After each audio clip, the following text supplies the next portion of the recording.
Dans cette formation VBA Excel, nous proposons de bâtir une petite application connectée à des données d'un site internet.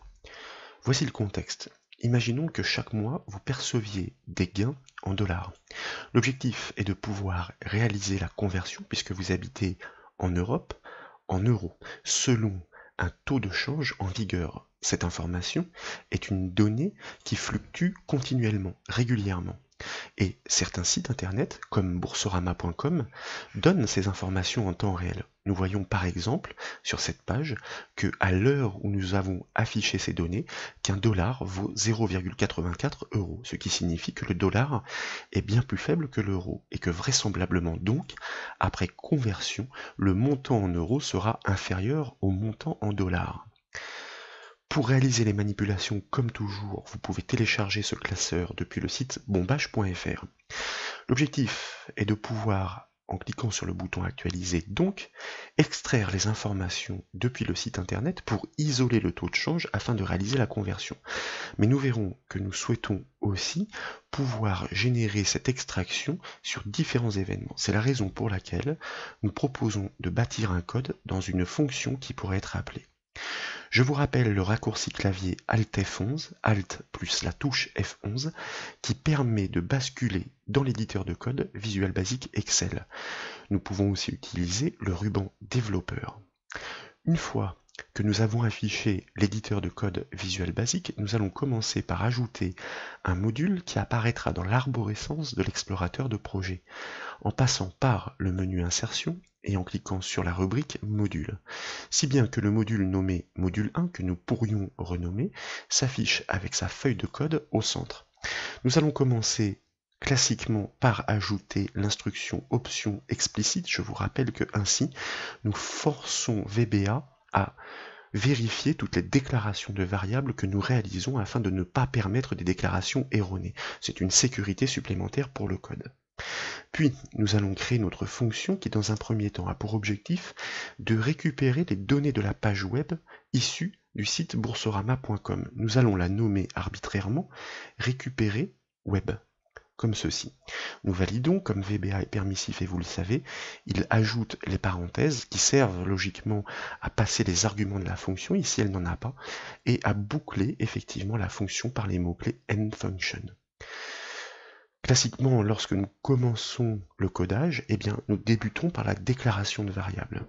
Nous allons commencer par déclarer une variable que nous nommons données fichier comme un tableau d'entiers courts. C'est la raison pour laquelle, après le nom de la variable, nous ajoutons les parenthèses et nous la déclarons, puisqu'il s'agit d'un tableau d'entiers courts, comme un byte. Pourquoi? Parce que l'objet que nous allons créer pour instancier la classe ActiveX capable de récupérer les données issues du web va nous permettre de retourner ces données sous forme binaire. Donc, il faut les inscrire dans un tableau de chiffres, c'est-à-dire binaire.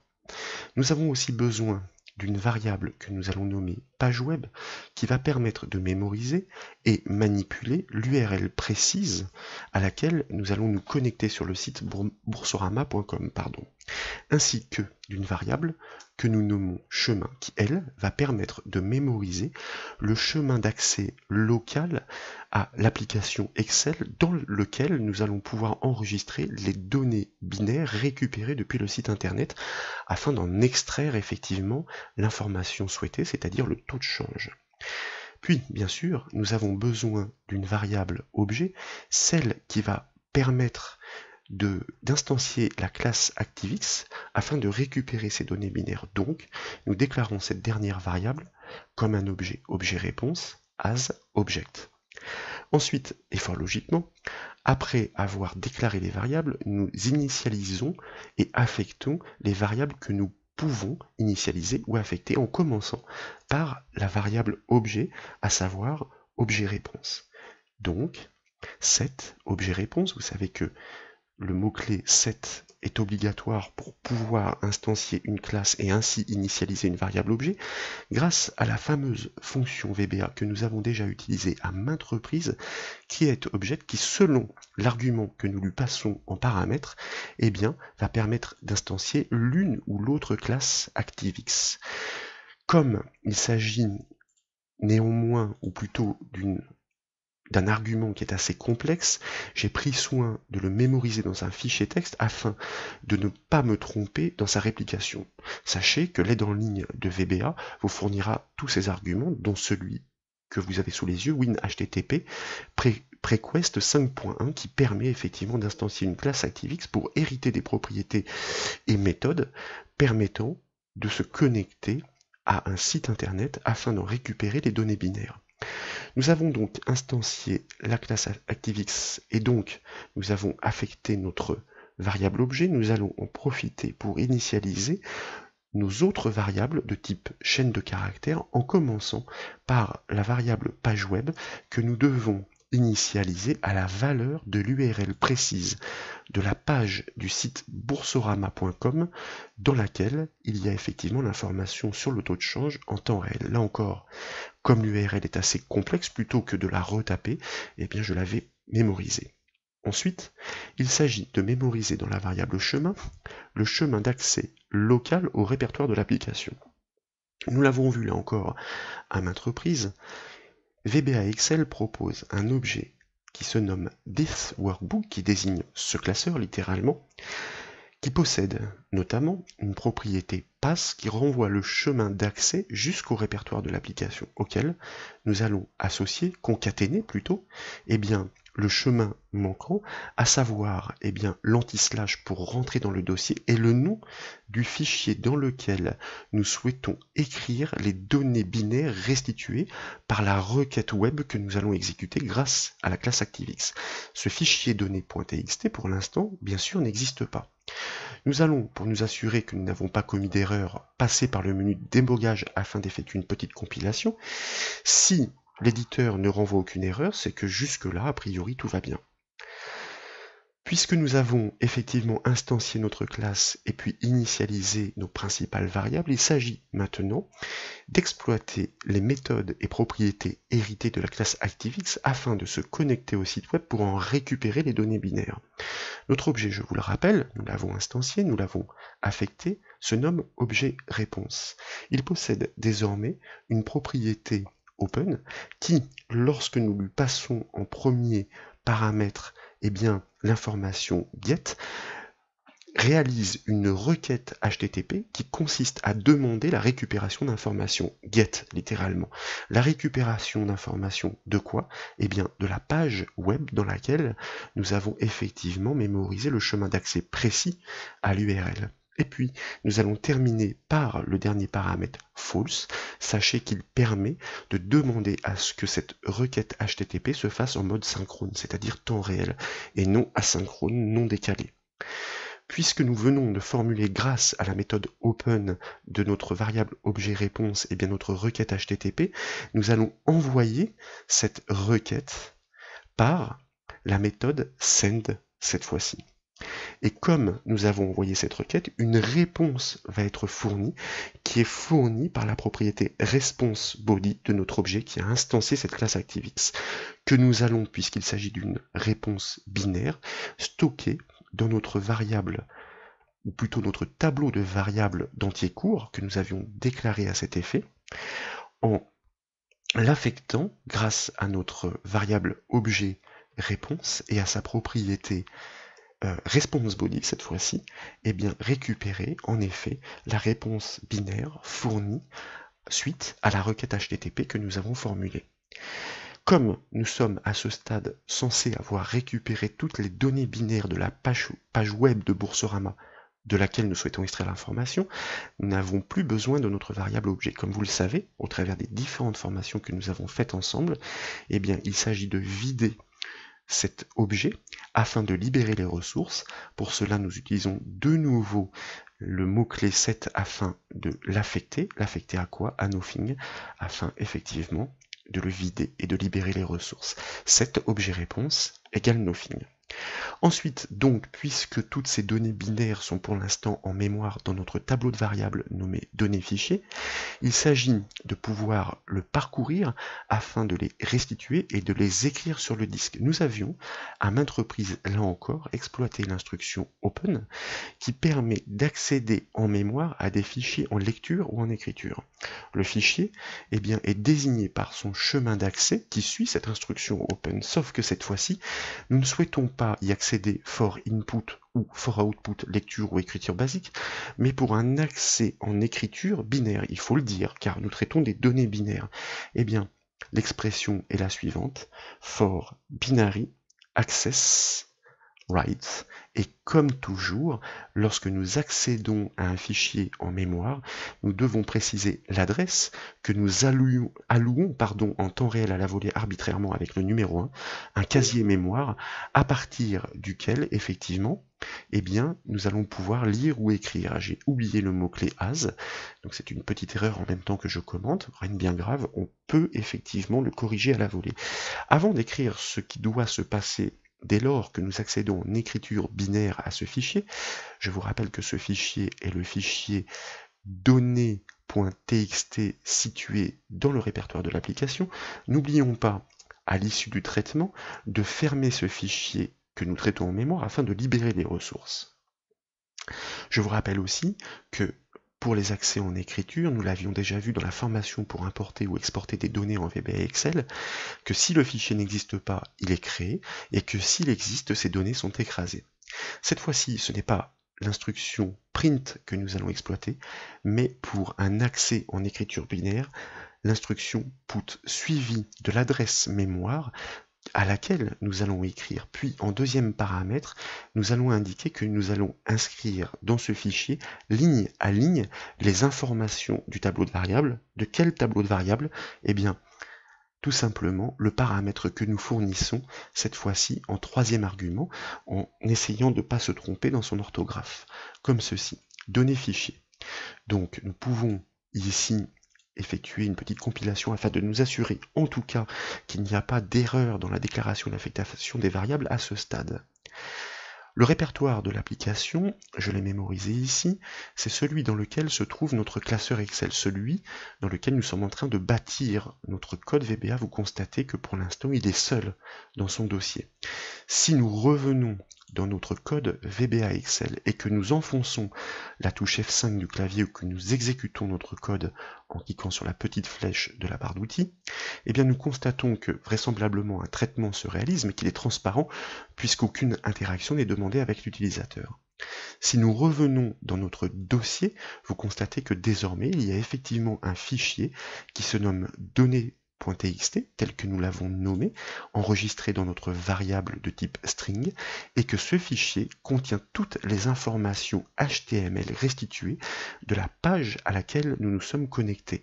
Alors, c'est vrai que ces informations sont très denses, mais comme nous avons anticipé le coup, il y a des balises qui sont remarquables, en l'occurrence le terme heure pour euro, suivi d'une balise fermante, span, qui nous permet effectivement de tomber pratiquement directement sur l'information de conversion du dollar en euros 0,8451. Cette information est située dans un calque délimité par la balise ouvrante span en HTML et sa balise fermante span. Cela signifie que maintenant, nous devons bâtir un code VBA capable de parcourir ce fichier texte afin de le tronçonner pour pouvoir récupérer uniquement cette information que nous devrons ensuite inscrire dans la cellule prévue à cet effet sur la feuille Excel, ce qui nous permettra de faire la conversion. Puis par appel récurrent à intervalles de temps réguliers, il ne s'agira plus que de mettre à jour ces données en nous reconnectant au site internet pour que l'application connectée soit tout à fait satisfaisante. Nous avons déjà constaté donc, en effet, que notre code VBA Excel était capable de se connecter à un site internet et d'en récupérer les informations binaires pour les restituer dans un fichier texte au format HTML classique, ce qui signifie que nous pouvons les traiter.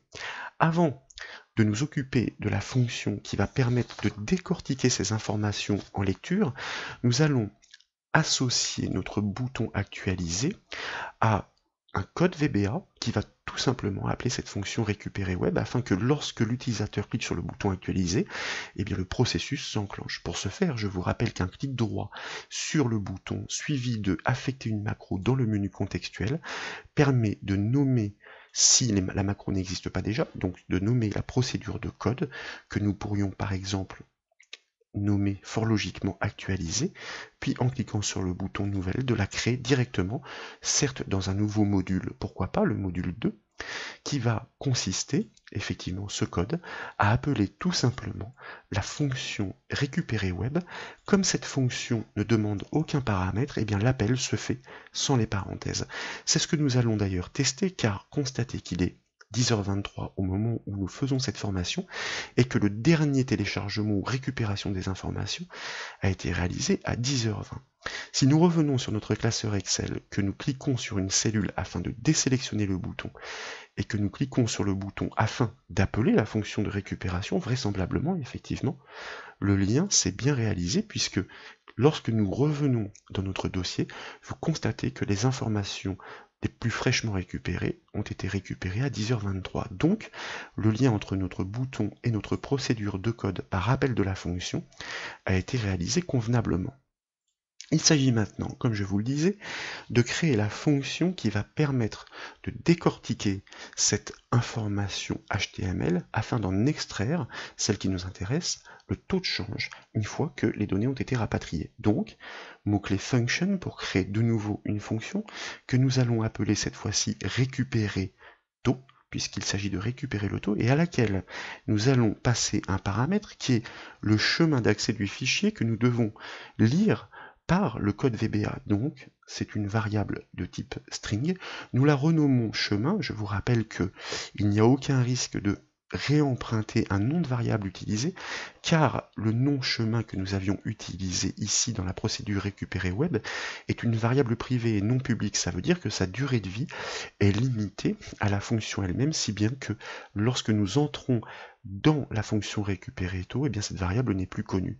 Il s'agira en revanche de l'appeler à l'issue du traitement récupérer web en lui passant ce chemin d'accès afin que nous puissions dans la foulée effectivement opérer le traitement de ces informations. Comme toujours, nous commençons par déclarer les variables nécessaires, mot-clé dim, et puis la variable contenu, car il s'agit de récupérer, vous allez le voir, le contenu intégral du fichier texte afin de le décortiquer à l'aide de fonctions Excel tout à fait intéressantes. Pour pouvoir récupérer le contenu intégral d'un fichier auquel nous accédons en lecture, nous avons besoin de connaître sa taille. Nous allons, par mesure de sécurité, déclarer cette information comme un entier long, parce que le fichier est assez volumineux. Une fonction va renvoyer cette taille en nombre d'octets, c'est-à-dire un entier long, voire très long. Puis, nous avons besoin de deux variables, que nous allons là aussi typer comme des entiers longs pour mémoriser les positions remarquables afin d'extraire par la recherche de balises et bien simplement la donnée du taux de change. Donc nous déclarons une variable que nous nommons position fin comme un entier long, ainsi qu'une variable que nous nommons cette fois-ci position début comme un entier long. Lorsque nous aurons réussi à trouver cette position de départ et cette position de fin, eh bien nous saurons que l'information à extraire sera située entre cette position de départ et cette position d'arrivée. Maintenant que nous avons déclaré les variables utiles, comme toujours, eh bien, il s'agit de les affecter et à défaut de commencer le traitement. L'objectif, dans un premier temps, est de pouvoir, en effet, accéder en lecture, cette fois-ci pour récupérer les informations, au fichier qui est dans le répertoire local, désigné par la variable chemin, qui est passée en paramètre, lorsque nous aurons appelé effectivement cette fonction récupérer taux. Donc nous utilisons, comme tout à l'heure, l'instruction open, suivie du chemin d'accès complet, et nous désignons ensuite le mode d'accès.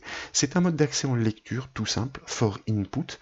Nous devons, là encore, définir une allocation mémoire, donc c'est très arbitraire. Ici, comme nous n'avons fait effectuer aucun accès en mémoire, le numéro 1 que nous désignons ici est forcément libre, sinon sachez qu'il existe la fonction VBA FreeFile qui permet de déterminer un numéro d'allocation mémoire qui est forcément libre.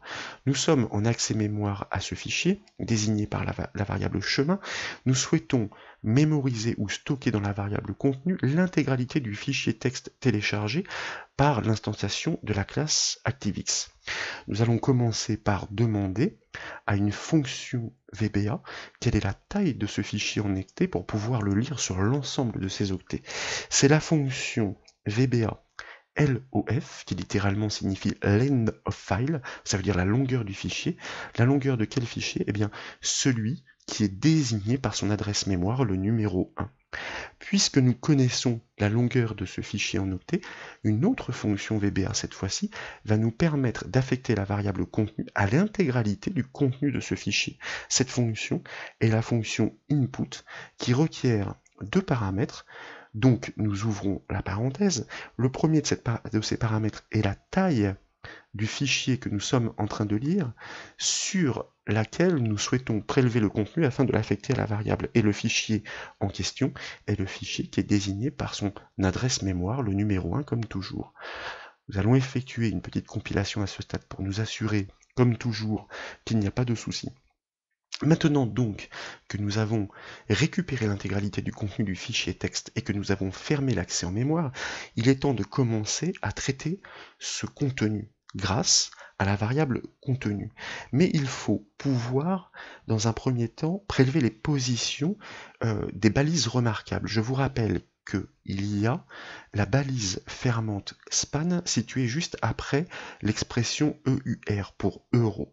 Donc que nous allons mémoriser dans la variable position fin que nous avions déclarée à cet effet, et nous l'avions utilisée dans de nombreuses formations VBA Excel mais aussi VBA Access, la fonction VBA INSTR qui permet tout simplement de renvoyer la position d'une occurrence recherchée dans une chaîne de caractères en partant d'une position définie. En l'occurrence ici nous allons partir start, comme vous le constatez, le premier argument qui est en gras, du premier caractère.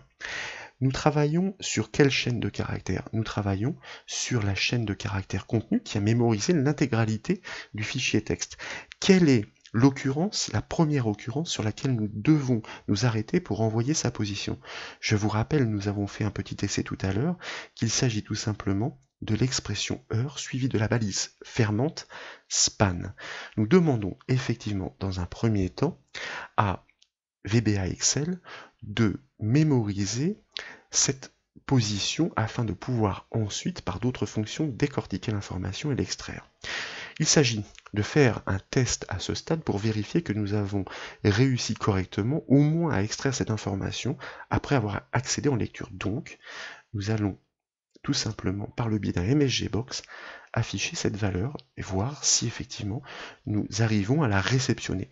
N'oublions pas néanmoins que il faut appeler avant, ou plutôt après le traitement de la récupération, eh bien cette fonction récupérer tôt en lui passant le paramètre, c'est-à-dire la variable chemin qui avait mémorisé le chemin d'accès local. Nous enregistrons les modifications.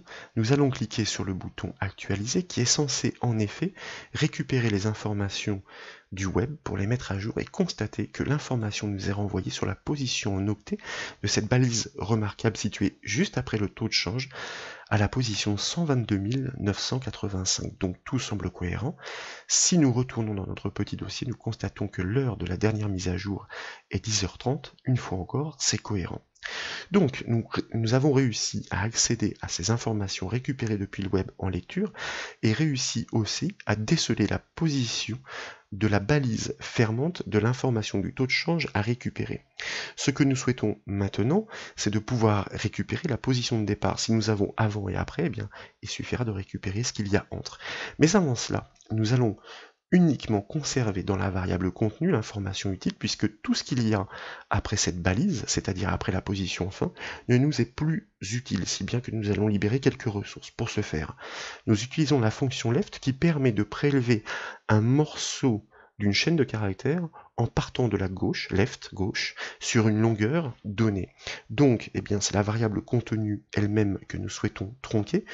Jusqu'à quelle position? Eh bien, reconnue jusqu'à la position fin que nous venons effectivement de mémoriser dans la variable position fin. Si bien que tout le reste finalement maintenant est exclu de la variable contenu. Depuis le les nouvelles données qui sont mémorisées dans cette variable contenu, il s'agit désormais de pouvoir déceler quelle est la position de départ. La position de départ, eh bien, c'est tout simplement le signe supérieur qui ferme le calque de la balise span juste avant l'information sur le taux de change que nous allons mémoriser dans la variable position départ que nous avions déclarée à cet effet. Position départ, sauf que l'objectif n'est pas de trouver cette fois-ci la première occurrence de la balise span, mais la dernière, car il y a de très nombreuses balises span jusqu'à l'information du taux de change. Il nous faut trouver la dernière occurrence, et c'est pourquoi il existe cette fois-ci la fonction instr rev, rev comme réversible, c'est l'inverse. En fait, ça veut dire que elle permet de trouver non plus la première occurrence, mais la dernière, à laquelle nous allons passer la chaîne de caractères sur laquelle nous souhaitons trouver cette dernière occurrence et lui indiquer quelle est cette dernière occurrence. C'est tout simplement le symbole qui signifie la fermeture de cette balise span, donc le sigle supérieur.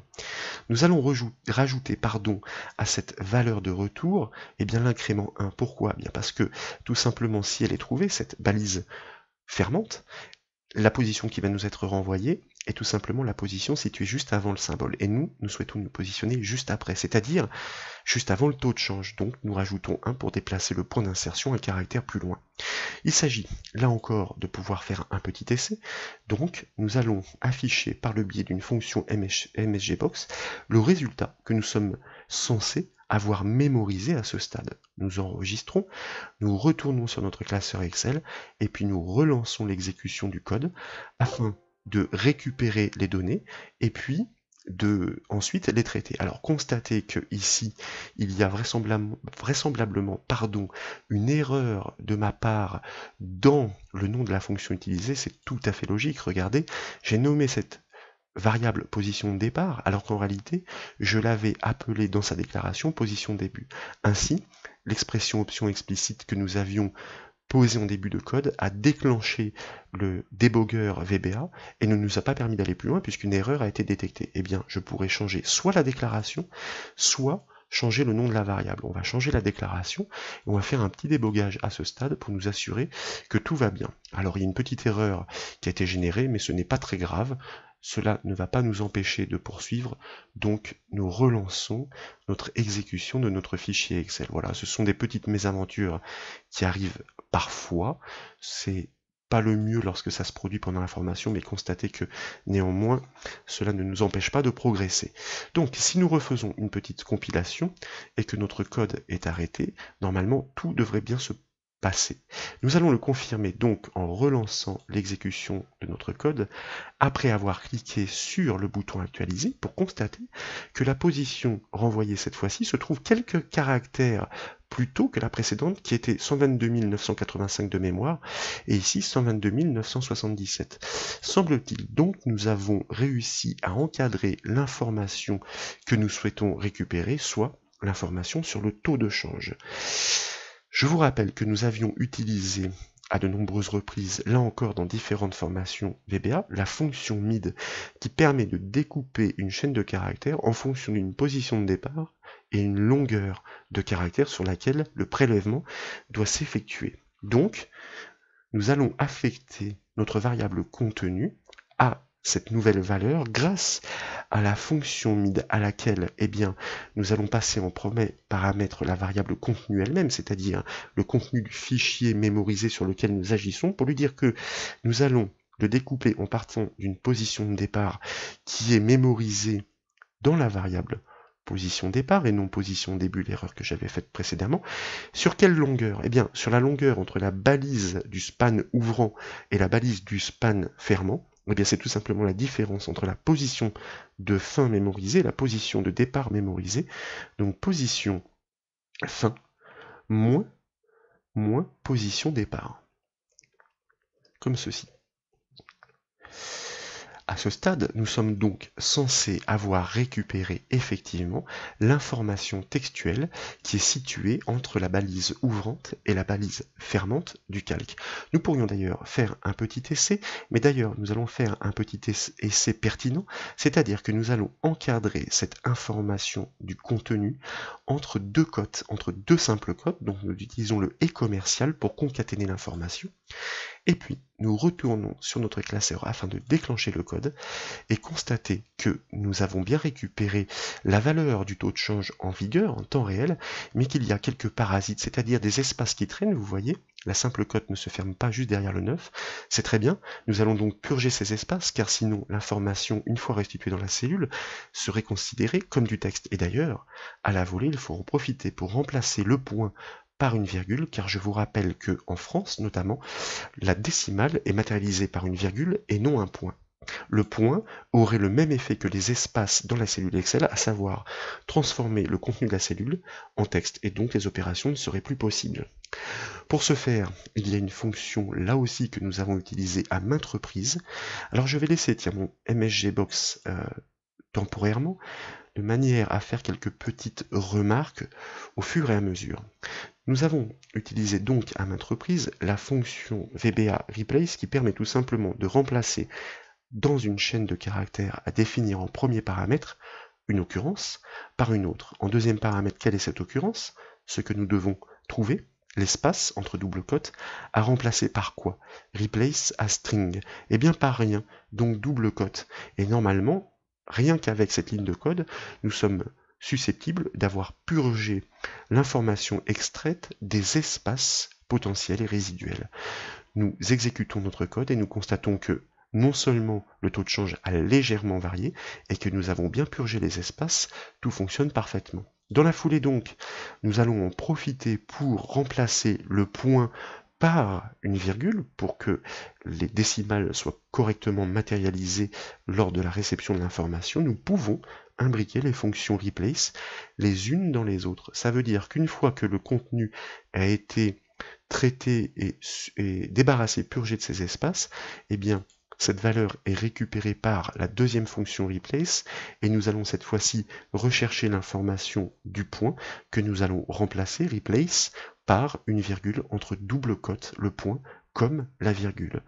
Nous enregistrons et nous refaisons un petit essai en recliquant sur le bouton actualiser qui donc va chercher encore une fois les informations en temps réel sur le site, les rapatrie, les décortique, constater que nous sommes bien débarrassés et des espaces et du point que nous avons remplacé par une virgule.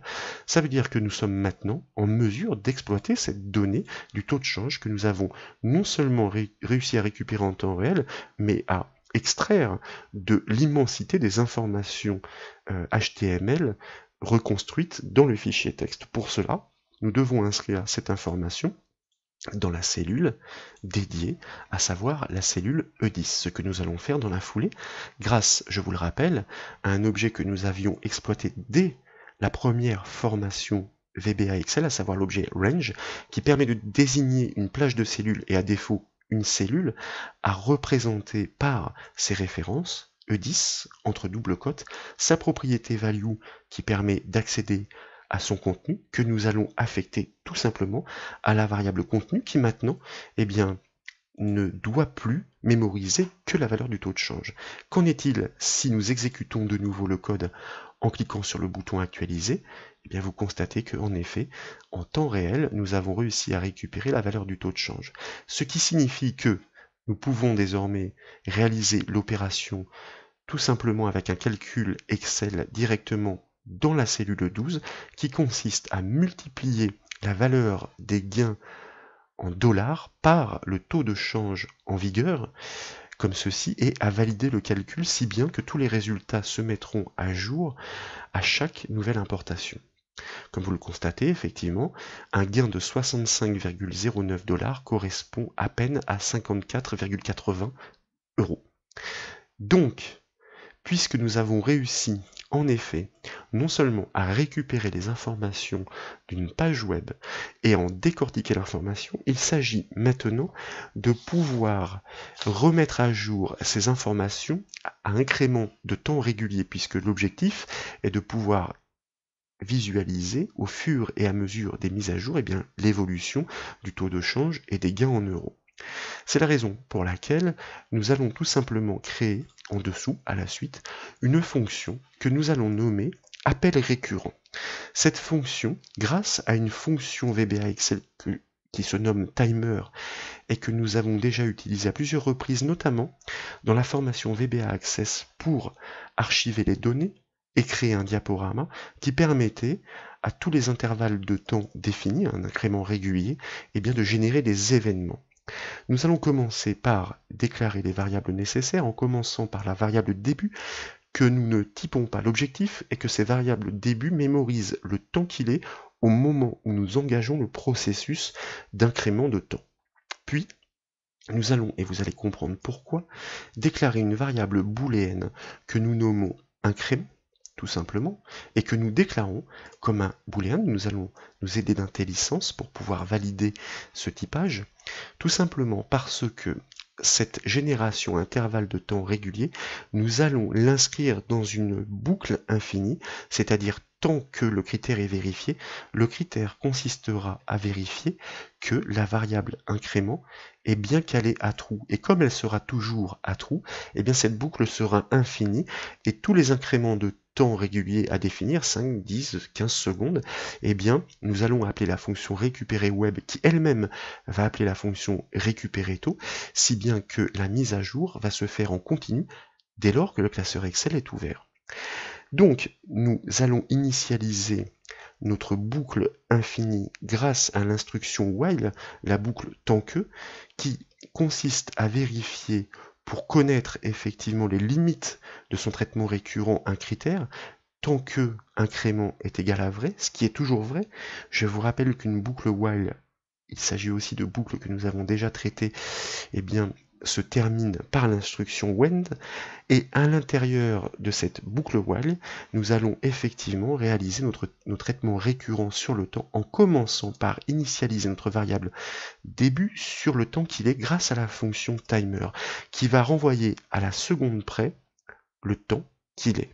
Et donc l'objectif est de dire, dans 30 secondes, tu vas de nouveau appeler la fonction récupérer web afin de mettre à jour le taux de change si d'aventure il avait évolué.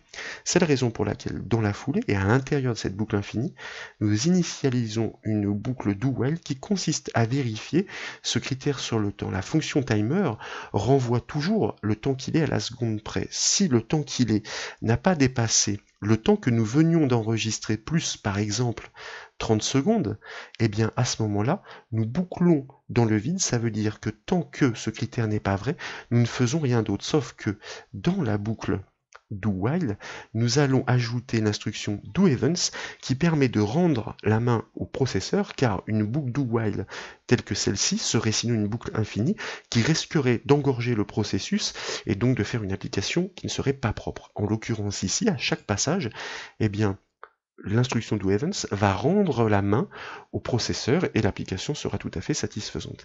À l'issue de ces 30 secondes et toutes les 30 secondes, puisque je vous rappelle qu'on est dans une double boucle, la boucle while infinie, qui toutes les 30 secondes va boucler sur elle-même, à l'issue de ces 30 secondes, il s'agit d'appeler la fonction récupérer web qui va, elle, se charger de récupérer les informations du web pour ensuite les traiter par appel de l'autre fonction récupérer taux. Logiquement donc, à ce stade, nous avons fait un petit débogage pour nous assurer qu'il n'y avait pas d'erreur dans la déclaration de variable, tout devrait fonctionner, sauf que nous n'utilisons pas encore la fonction appel récurrent. Pour pouvoir le constater, nous allons ajouter un petit test assez pertinent dans une cellule arbitraire de notre classeur Excel, vous comprendrez pourquoi. Par exemple, la cellule I11, nous allons écrire la formule, ou plutôt la fonction Excel qui se nomme maintenant, qui renvoie la date précise à l'heure et à la minute près qu'il est, 10h46. Il s'agit d'une information dynamique qui se met à jour à chaque recalcul de la feuille. Et chaque recalcul de la feuille est imposé dès qu'un événement se produit. L'événement peut être généré directement par VBA, ce qui va être le cas.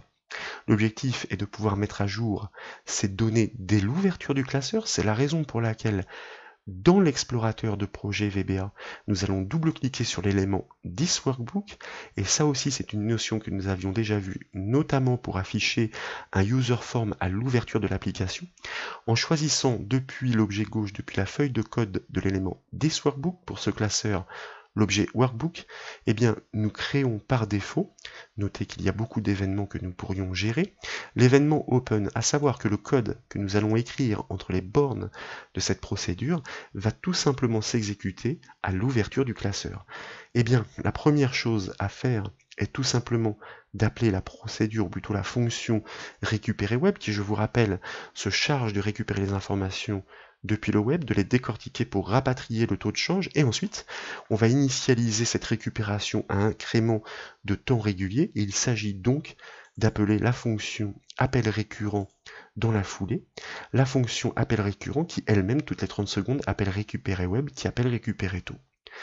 Logiquement donc, une fois que nous avons fait tout cela, notre code devrait être fonctionnel, une application connectée qui se met à jour régulièrement.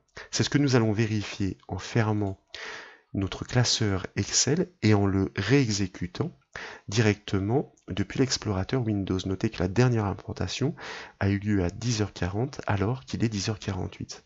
Nous allons donc exécuter de nouveau notre classeur Excel.